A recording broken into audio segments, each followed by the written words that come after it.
What's up, everybody? My name's Chance, and today we're going to be diving into an Azorius party deck, an all-new aggro, and one that you're probably not expecting, right?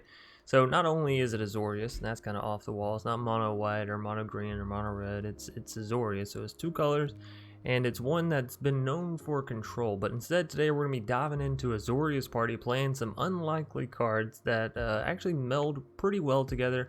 They mesh into one beautiful, well-oiled machine. Now all this is, well, widely thanks to Lurrus allowing us to replay all of these cards, right? Because everything that we have here is, well, 2 mana or less, right? At least all of our permanents. So, diving right into it, we have 3 copies of Archpriest of Iona, Human Cleric. This is going to fill our Cleric spot, not to mention the fact that when we have a full party, which is completely doable with this deck, we're going to be able to give target creature +1/+1 and flying until end of turn. Obviously, that's a very strong effect. Next up, we have Selfless Savior, really nice card with Lurrus, as it can continuously come back, continuously sacrifice itself, and continuously give your Lurrus or any other creature indestructible. Speaker of the Heavens, 1 mana for this Vigilance Lifelink Cleric. Again, you end up getting a lot of lifelink off of the Staggering Insight down here. Not to mention, you also have Luminarch Aspirant to build up your Speaker of the Heavens, or you know, whatever creature ended up getting your Staggering Insight. So getting to the, 27 life that you need to tap it is possible, but again, it's just going to check that Cleric spot. You can build it up. It has Vigilance, it has lifelink. It's a solid 1 mana drop. And of course, as always, you can replay it with Lurrus. So Merfolk Windrobber, this is going to fill the slot of Rogue. It's flying. Whenever it deals damage to the opponent, it's going to mill a card. Not super, you're not going to be milling the opponent with this deck. This isn't what the deck does, but if you can get them to 8 or more cards in the graveyard, which is very, very doable in a general game of Magic, then you can sacrifice this little 1 mana card, draw a card, replay with Lurrus, sacrifice it, draw a card, and that can keep you going in the mid to late game if you don't have, a Staggering or a Ghostly Pilferer or something else, right? Anyways, Overwhelmed Apprentice, this is going to fill our Wizard slot, and now we just have Warrior, I think, right? We've hit Wizard, we've hit Rogue, and we've hit Cleric, so now we just need Warrior. Anyways, whenever this enters the battlefield, each opponent mills 2 cards, then you get to scry 2. It's a 1/2, so it's great against the aggro decks that like to play the Fervents and, those 1 mana hasty kind of creatures. You get to scry 2. Milling 2 cards does help with the Windrobber, but again, milling is not the goal here. Glass Casket, really good because you can replay it with Lurrus. We actually see a lot more artifact and enchantment hate nowadays since, well, we see so many of them, right? Luminarch, another Cleric in your deck. So we got a ton of Cleric, right? We got, what, 8 Clerics? So definitely going to be having those hit. Anyways, this is a really good one at the beginning of combat. On your turn, put a +1/+1 counter on target creature you control. Obviously, you just build up your strongest creature, or maybe you spread out the damage. Just do what's most efficient, right? What makes the most sense to you, and you'll learn over time when to put the counter where, and so to speak, whatever. Also, be sure to watch all the way through, and then you'll see where I put the counters, and so to speak. Anyways, Warrior, here we go. Seasoned Hallowblade, 2 mana, 3/1. Discard a card, blah, blah, blah, blah, blah. Knew it was going to happen. We almost made it through. Discard a card, tap Seasoned Hallowblade. It gains indestructible until end of turn. That's a super strong card, and it's only an uncommon, which means everybody can pick it up, everybody can have fun, and everybody can complete this party, right? Anyways, 3/1 solid stat lines. Again, if you give it Staggering Insights, now it's a 4/2. That's super hard for your opponent to remove. It also is gaining you life and indestructible and yada, yada, yada. Fae of Wishes, one of the cards that people may not be expecting, but is really nice in this deck, mostly because it allows you to cheat in other cards, right? Like, you actually can cheat on the Lurrus effect, and now you're just playing things like Maul in a Lurrus deck, and that's really strong, I'm telling you now, because you have Luminarch Aspirant, building up your Speaker or your Archpriest or whatever. You bring out your Maul, you throw it down onto whatever has the most lifelink or whatever has the most damage. Right now it's flying, and you can move your Maul around. Anyways, Fae of Wishes is going to give you access to everything over here. You could throw an ECD over here. We have an ECD over here. Counter magic, more card draw, more removal, another Staggering Insight. Basically, whatever you want to equip your deck extra with. 15 extra cards, right? Well, 14, because Lurrus.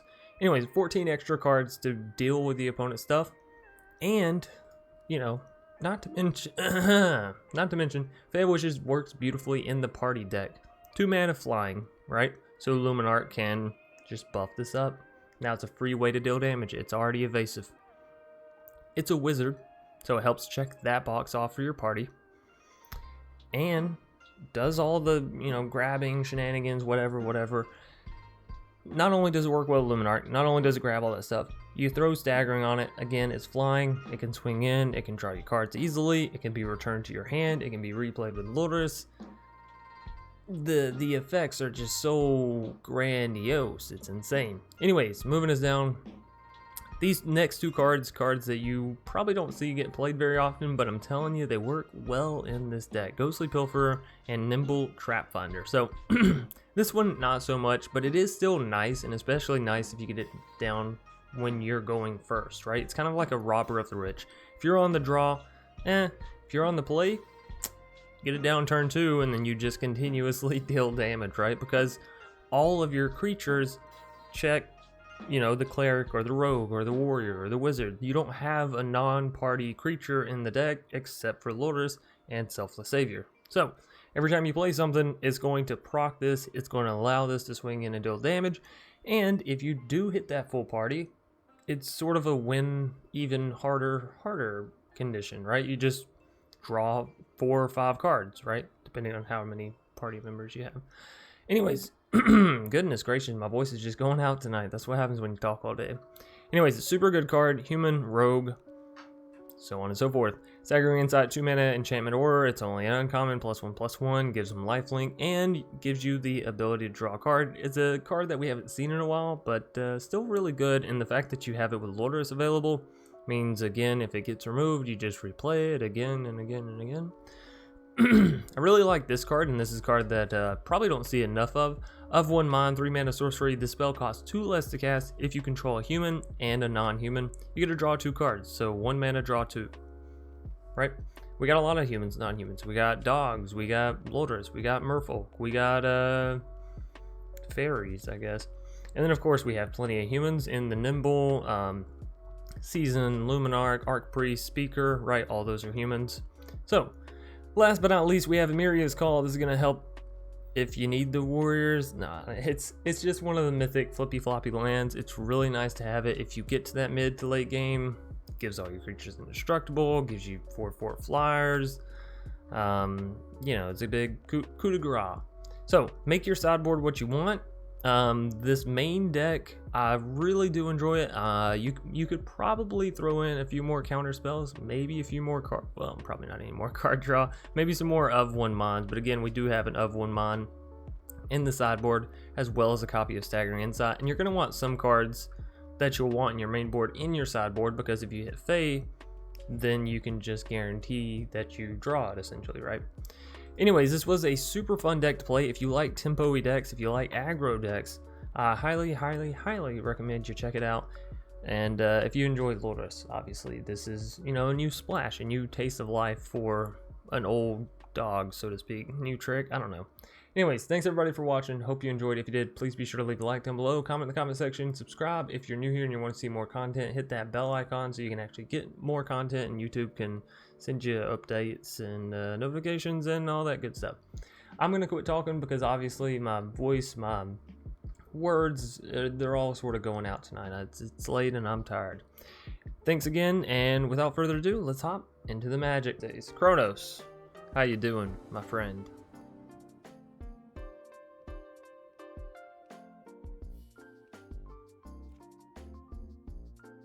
Alright, that looks like a much better draw of lands comparatively to what we had previously.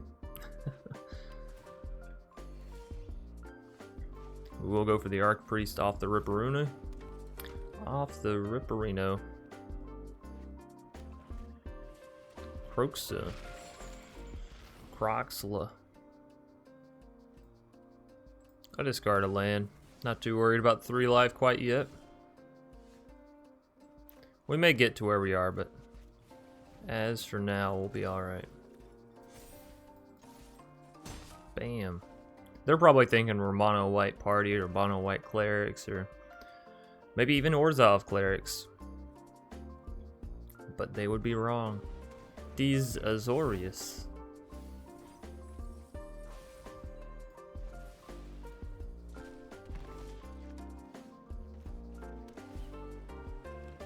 Really need to get that blue mana churning out, huh? I want more mana. I mean, I do need more blue mana specifically, so I guess so. I guess so. Anyways, we're going to be trying to get in with Archpriest. They're going to let it happen. Figured they would. They don't really have a reason to block it quite yet. Now, come on our next turn, we actually can use Fae of Wishes, go to our sideboard, see what we want to grab there. Yeah, Blood Chiefs then. Makes sense to me. Good, cheap, easy, 1 mana removal. The graveyard is filled up to where now they probably have Kroxa on their next turn. They didn't attack, which is a little funky to say the least.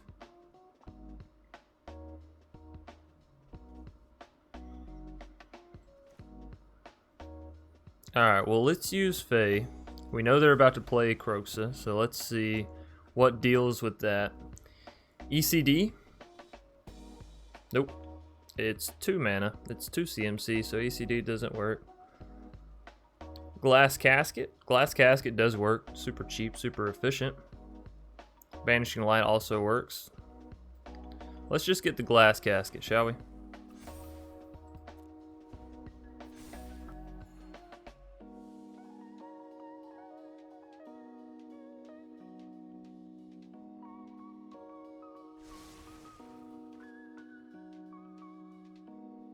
Alright, Kronos.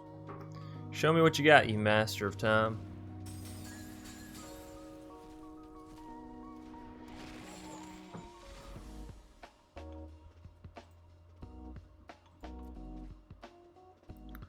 Alright. We'll take that 2 damage, no problem. Easy peasy. Lemon squeezy. Got Glass Casket. Take you. Easiest decision of my life.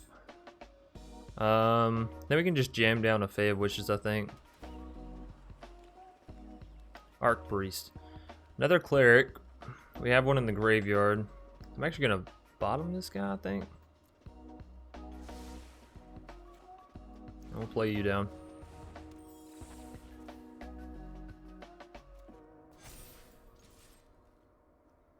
Alright.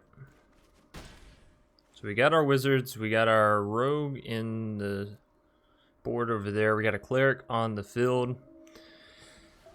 That's unfortunate, shredded sails, you hate to see that. We'll discard the land. Losing the life isn't fantastic, but probably going to block out the Mire Triton here with the Fae of Wishes, maybe? So we're about to get down another wizard anyways. Nah, we'll just block the 2/2. They made it easy on us. Made that the easiest decision of my life. So we will go ahead and pull Lurrus over. We'll go ahead and play down Overwhelmed Apprentice.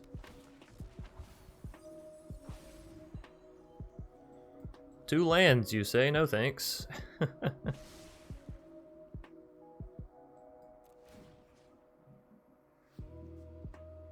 Alright, let's just keep building up our Luminarch. Maybe she can get big enough to actually deal with the Kroxa. We can't play that land as much as I'd love to get the Scry, just in case they do play down the Kroxa. Then we need to be able to discard something other than our Lurrus so we can get Lurrus back, right? Now it is going to deal an additional 3 damage to us, but this gives us access to the Glass Casket in our sideboard. So we really, really want that. Hush up, doggos. They got in the habit now where they like to come in the office and chill with me, which, you know, I certainly don't mind one bit. But they can get a little noisy, of course. There's another Glass Casket. Hey, look at us just ripping what we need. Instead, we're going to play this one out from our graveyard. Makes better sense. That way we can save the one in our hand, right? And yeah, just keep building Luminarch. Don't get me wrong, I want the Lurrus to be stronger as well, but if it can't swing in and deal damage right now, it may never see the light of day. You know, that's just how it goes sometimes. So we'll hope we don't see a Kroxa from them. If we do, there goes our Glass Casket in hand, but we won't be taking 3 damage, so that's nice. And they don't have the mana to, like, play Kroxa plus replay Kroxa, right? So,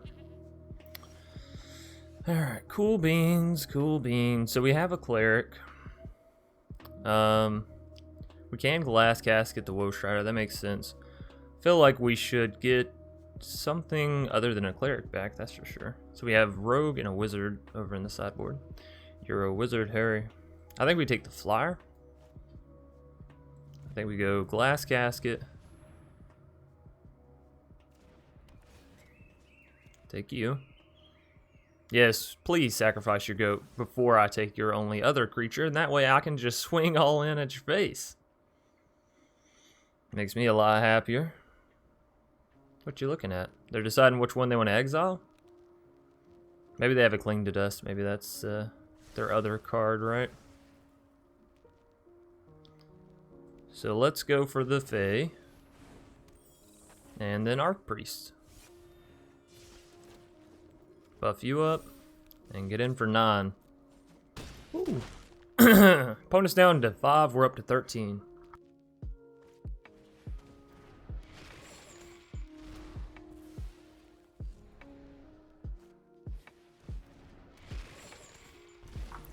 Back-to-back Croxes doesn't actually save them, so yeah, happy to pick up this game against Chronos with our Azorius party.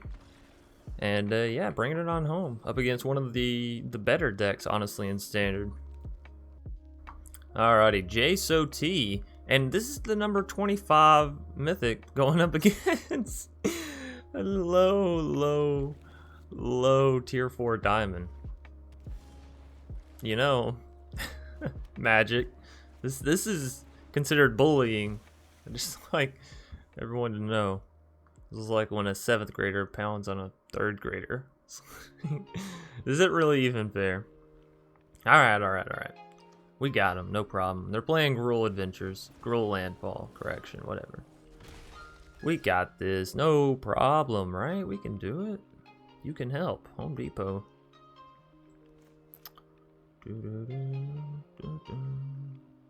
We actually don't have anything that can really block that Brush Fire. I need to get to 4 mana so I can use Fae. We'll go for an Overwhelmed. That does give us untap 4, but we still have a Miria's Call, so we'll be alright. I'd rather find some removal here. It's 2 lands. Castle Vantress is so hard for us to turn our way, but this is going to be a quick pace game, so we need to do what we need to do, right?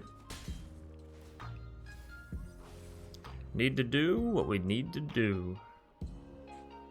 Now, this next turn, we'll probably throw down the Nimble Trapfinder. Hit him with that tap land. That way we can turn around and play the untapped land come turn 4. Use Fae of Wishes, maybe grab a Maul. That could help us deal with the Brush Fire. Now, they might have... Okay. I was gonna say they might have Bone Crusher here, but they have Rimrock. We're gonna take a beating. Ghostly Pilferer. Ghostly Pilferer.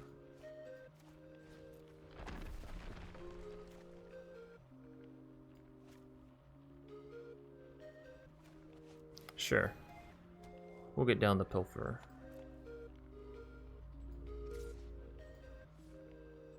Yeah, this is still fun.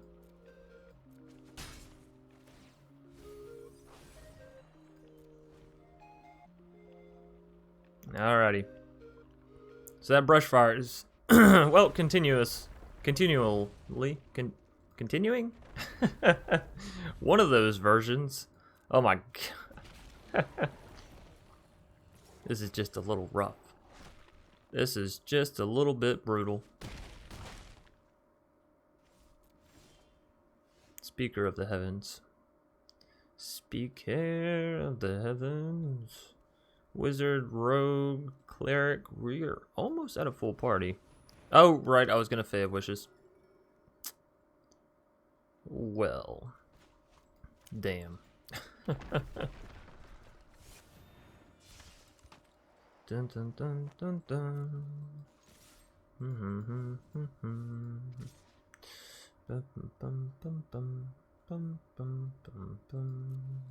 They're gonna be able to deal 7 unblockable damage here.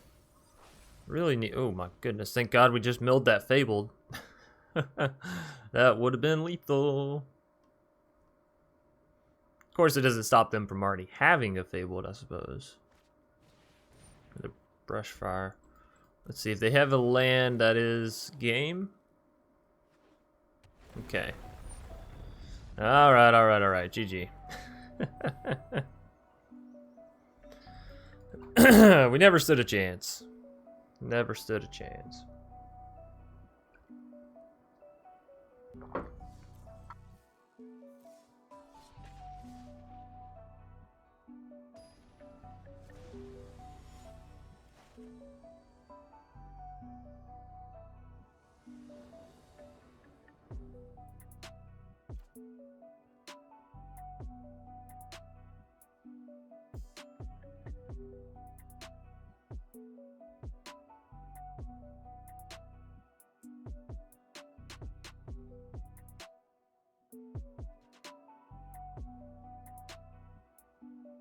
Alright, the antibody.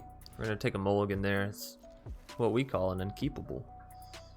I do like the scry, but if I could have all untapped up to turn 3, I mean, I won't say no. I will not say no. In a castle? Alright.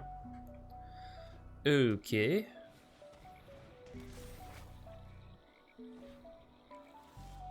Esperiorian? Good old Esperiorian.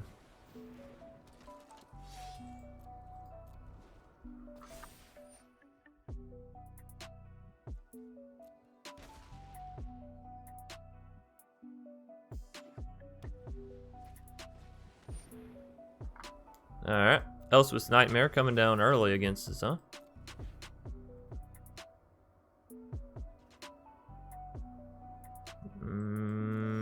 Right, I forget it doesn't do anything. Oh, we got Staggering Insight here, but that's really good. Well, let's go ahead and get it started then, huh? Bam, up to 24. We can hit our Speaker of the Heavens soon. That'd be fantastic, right? So they're gonna take our either Glass Casket or Of One Mind. Ooh, both of those are really good. I don't want them to take either, but you know, one's got to go. Probably the Of One Mind, right? His card draw. Yeah. Can't blame him. Doom Foretold. Gonna make a sacrifice to Staggering Insight. We'll keep the Seasoned Hallowblade.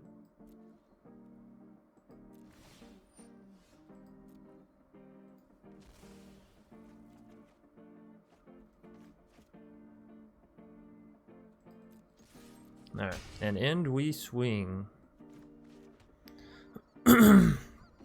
So we are going to play down our other Seasoned Hallowblade. I think we get down the Glass Casket, so we don't have to sacrifice the Hallowblade on our next turn. Doesn't take anything, but gives us a Doom Foretold target. Alright. Now they're going to sacrifice the Nightmare. Could have also just moved Lurrus over that turn. If we did that, though, we wouldn't have been able to get anything down to stop our Hallowblade from getting sacrificed. Joke's on you, I got a land. Now, they are getting rid of Staggering Insight, which sucks, because that means that Lurrus can't bring it back. Elspeth's Nightmare, we've seen this before, it doesn't really affect us. My turn, sacrifice this card, because we're smart. Speaker of the Heavens. Ooh, we're so close. We are so close to being able to have that.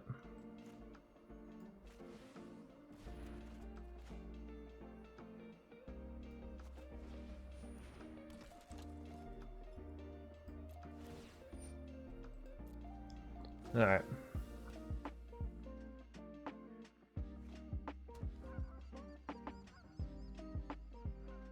Alright, let's see what they got. Agonizing. That's going to take Lurrus out.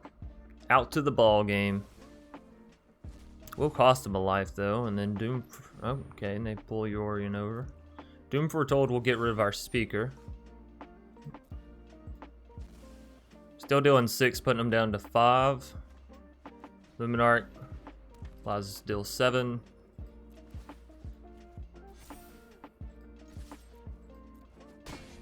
Down to 4. They can play Yorion. We still have 4 damage. Oh no. No, we won't.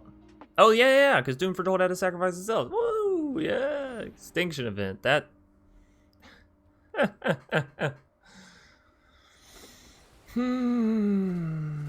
I can't read. Oh, everybody grab a leg. Yeah, nice. That's fine. In these situations, we Ghostly Pilferer. And the nice thing about Ghostly Pilferer is, well, we can make it unblockable. Right? Unable to be blocked. Dance at the manse. Fuck you. GG. That was good. It was kind of fun. We almost got there, you know.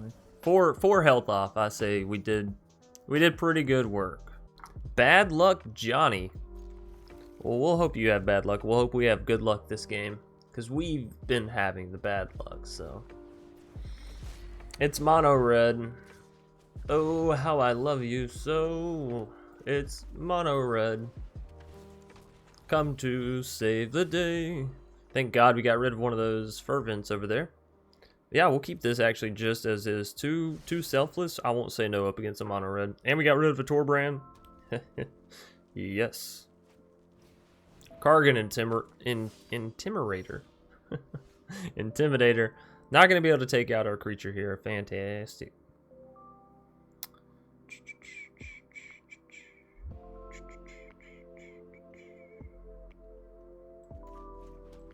I think we get a Seasoned Hallowblade down here. It blocks into the Kargan beautifully. And, yeah, do I need another reason? If we need to discard something, I don't know what we'll discard, but we'll figure it out. So on this next turn, we actually have the ability to get down a Fae, which would be good blocks against mono red. But having the ability to dive into our sideboard and grab something like a Staggering could actually mean all the difference as well. Another Kargan. So they're probably gonna... No, they just started on a Shadow Spear. Okay. I figured they would make the Seasoned a coward and swing in with Kargan anyways, right? Nope. Equip to the Fervent. You know, it's still not going to work out well for you, though, right? So now we just block here, here. Whatever. Do I just discard a Selfless here?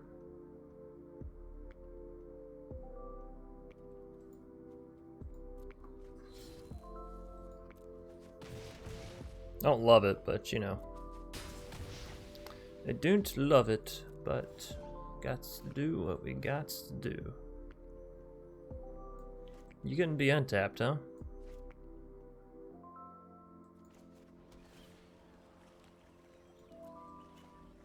Another Overwhelmed Apprentice, we'll leave that. We'll get down Selfless, leave the Seasoned. Now they may pay one on the Kargan and just equip Shadow Spear here.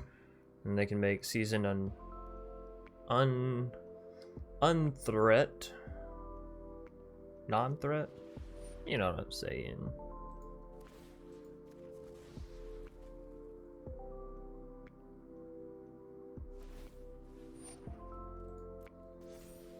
Okay, we don't really care about their Kargan getting additional attack. This is a very bad mono red player. How did you get to Diamond? I mean, I'll take it. We needed the break, right? Could certainly use a break in all the grueling action, but goodness gracious. Getting rid of the Annex. We'll keep the Glass Casket. I'll keep the land, actually. That's probably not too shabby of a thing here. Alright, Season. Time for your revenge. On this next turn, we'll use Fae of Wishes and dive into our sideboard more than likely. Oh, well, never mind. Never mind. Probably just going to use that Glass Casket, take out their Annex. Easy peasy, lemon squeezy. Yeah, so they made some mistakes here. They've definitely made some mistakes here.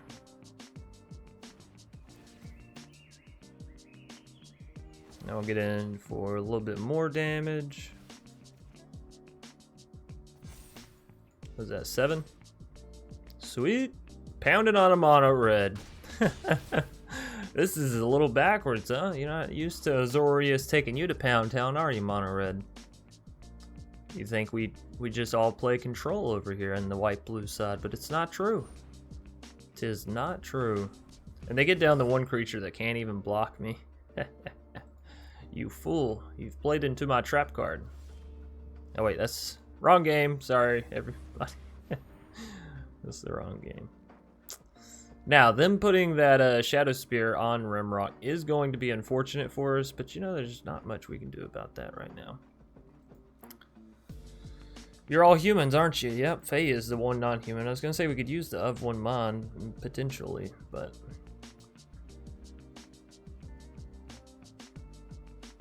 I think I just take out Maul, yeah. I think I just take out the Maul. Here we get in for 8. We have Maul to play down next turn to just finish him off. Not worried about blocking the Rimrock Knight. I have no intentions on that.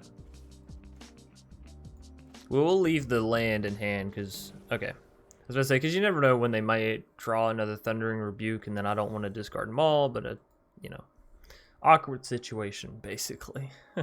It's Ferdinand de la Merda? Ferdinand de la Merda. De la Merda.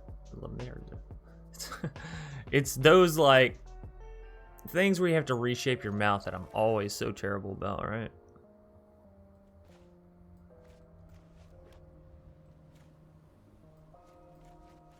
I always do this where I'm like, all right, I have 2 1-mana drops, and one of them selfless, and the other one is, you know, X creature that I care about. Do you drop the selfless first, or do you drop the other creature? You know? Because if you drop the other creature, then it gets removed, and then you're like, oh, I'm sad. But if you drop the selfless, then it doesn't have anything to sacrifice and protect anyways, right? So you're like, I don't know what to do. Anyways, this will give us a human and a non-human, so if our creatures can't survive, our of one mind will be bonkersly good. Bonkersly good. Where do I come up with this stuff? I would love that though. You know, 1 mana draw 2. That's probably the best deal I've ever seen in Magic. Although Cat Oven, I don't know, Cat Oven was pretty freaking sweet as well. So we're just gonna let this 1 damage ride. We're not like, just don't destroy my creatures, right?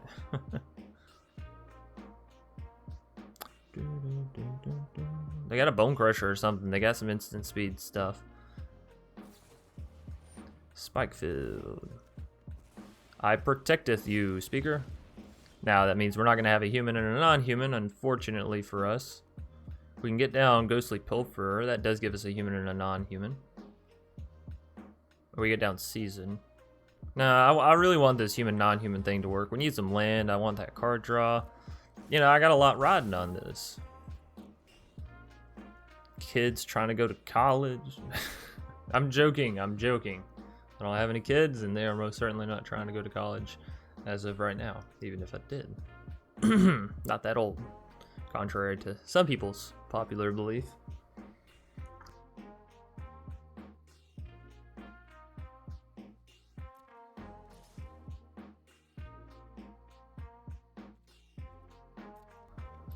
Always with the fervent swings and swings. English is hard. Bone Crusher onto my There we go. Bone Crusher onto my Ghostly Pilferer. Why you gotta be so mad? Why you gotta crush so many bones, you know? Like, I'm just out here trying to have some fun, playing some Magic, and you're like, nay, nay say I. Nay say I. Alright, well, let's get the Nimble Trapfinder down, out and about. I like how we're staying at 20. They're like, you know what, I'm going to keep removing your stuff, but we're going to do just fine. Glass Casket going to take care of that Phoenix. Easy peasy lemon squeezy. Why are you looking at my speaker? You don't have any mana. Quit it. Leave it alone. Leave it alone. We're going down to 17. I guess we'll meet our opponent there, huh? How's it feel down here at the bottom? Down here at the bottom of the sea. Give me that Phoenix. You don't need that. You don't need a creature that comes back to life. Who do you think you are? Anyways, we're going back to 18, taking them down to 14. We can keep our Seasoned Hallowblade alive, but at what cost? You know, this is our draw too. Nah, it's probably still worth it, right? Depending. Another Phoenix. You're crazy. You are crazy. One more party member of the right kind, of course, and our our Nimble Trapfinder will be able to proc. I could destroy the Fervent here, but I think I'm just gonna let it happen. We'll go down to 15. I'm not too worried about it. Not quite yet. We're gonna get our of one mind off. I guess we could have drawn the Lurrus as well. It's fine. It's fine. No, thank you. I'm good on the lands, actually. So we're gonna get down to Rogue, which is not the final piece we needed, right? Because you're a Rogue. I forget sometimes. Can't swing it with you. They'll block with Fireblade and send that 1 damage at Seasoned Hallowblade, right? So how do we do that instead? Okay, no, I got this. All right. So we swing in here.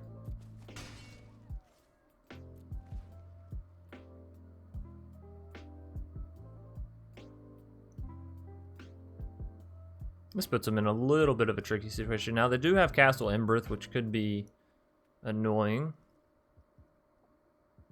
We're going to use the Windrobber to block the Fireblade Charger, use the Hallowblade to block the Fervent, discard our island, I think, even though it would allow us to get down the Lurrus. We do have a Selfless over there. Maybe we would let Seasoned Hallowblade just die, actually. Then it can't kill Fervent. Should we block it to Fireblade? But we know that they want Fireblade to take out Seasoned Hallowblade, if at all possible. They're just going to swing with Phoenix? That would be nice. No, of course not. Do I just block like this then? I think so. I want to get that Lurrus down. So we'll just protect ourselves from taking lethal, or, you know, taking damage that would put me towards lethal. Another Seasoned Hallowblade. Let's bring Lurrus over, and maybe we'll wait till next turn to get him down, because I'd like to have a Selfless to sort of back him up. So maybe we'll just get down another Seasoned Hallowblade. These guys can at least take out the Bone Crusher. Also, it allows my Nimble Trapfinder to continue to get in. Boop. We need some life gain. I need a Staggering Insight. If you would so kindly, game. If we draw into Fae of Wishes, we could actually go into our sideboard and grab a Staggering Insight. That could be pretty good. That'd be a difficult sell, right? For me to ignore the Lurrus and go for that. They're swinging all in. They said, I've had enough of your shenanery. I'm going to freaking fracking motherfucking Embercleave you. That's what's happening here, huh? We can't lose everything. God, but we're going to, aren't we? Because if I don't, this is dealing 10, 11, 12, 13, 14.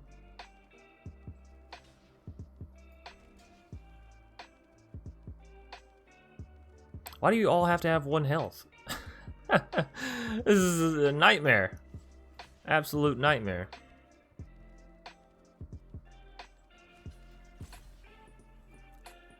Alright, we're just going to lose a bunch of stuff here. I should probably block harder, but I don't know what the hell we're going to do after this. Embercleave, as I had foreseen.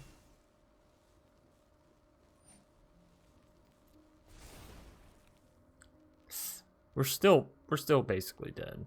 Let's not kid ourselves. We're still basically dead.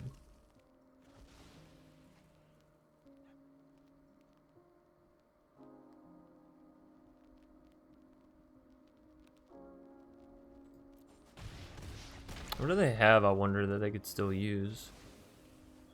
Bone Crusher, maybe? We shall see. How do we have anything that could deal with? Not really. Alright.